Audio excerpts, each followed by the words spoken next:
പക്ഷിമൃഗാദികളോടുള്ള ഇഷ്ടം കാരണം വീട്ടിൽ ഒരു മൃഗശാല തന്നെ തീർത്തിരിക്കുകയാണ് പത്തനംതിട്ട തട്ടയിലുള്ള ചിക്കു നന്ദനയും കുടുംബവും. ഒട്ടകം മുതൽ ഒട്ടക പക്ഷി വരെ ഇവിടെയുണ്ട്. ഇവരിൽ പലരും സിനിമാ താരങ്ങൾ ആണെന്നതാണ് മറ്റൊരു പ്രത്യേകത.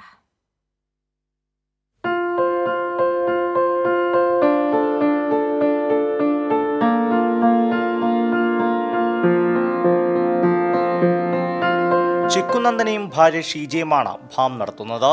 വീട്ടിലെ അംഗങ്ങളെപ്പോലെ തന്നെയാണ് ഫാമിലെ അതിഥികളെയും ഇവർ പരിപാലിക്കുന്നത്. കുട്ടികൾക്കുള്ള ആക്ടിവിറ്റീസ് ചിൽഡ്രൻസ് പാർക്കുണ്ട്, ബോട്ടിംഗ് ഉണ്ട്, അതേപോലെ തന്നെ നമുക്ക് കുതിരവണ്ടി റൈഡിങ്, കുതിരവണ്ടിയിൽ ഇരുത്തിയിട്ട് നമ്മൾ റൈഡ് ചെയ്യും, കുതിരയെ കെട്ടി. അതേപോലെ തന്നെ കാളവണ്ടി കെട്ടി കാളകളെ കൊണ്ട് നമ്മൾ റൈഡ് ചെയ്യിപ്പിക്കും. പിന്നെ ഒട്ടക റൈഡിങ് ഉണ്ട്, മേസ് ക്യാമൽ റൈഡിങ് ഉണ്ട്. അങ്ങനെയുള്ള എല്ലാ ആക്ടിവിറ്റീസും നമുക്കിവിടെ ഉണ്ട്. ഇപ്പോൾ ഫാം നമ്മൾ വലുതാക്കി കൊണ്ടുവന്നുകൊണ്ടിരിക്കുകയാണ്. അപ്പോൾ നിരവധി പുതിയ ഐറ്റംസ് ഉടൻ തന്നെ നമ്മുടെ ഫാമിൽ വരും. ചിലർ സിനിമാ താരങ്ങൾ കൂടിയാണ്. കായംകുളം കൊച്ചുണ്ണി, നമ്മുടെ മാമാകം ഈ സിനിമയിലൊക്കെ അഭിനയിച്ച ഒട്ടകമാണ് നമ്മുടെ. അതേപോലെ തന്നെ ബ്രഹ്മയുഗം സിനിമയ്ക്കകത്തെ ഫരറ്റ് എന്ന് പറയുന്ന ജീവി.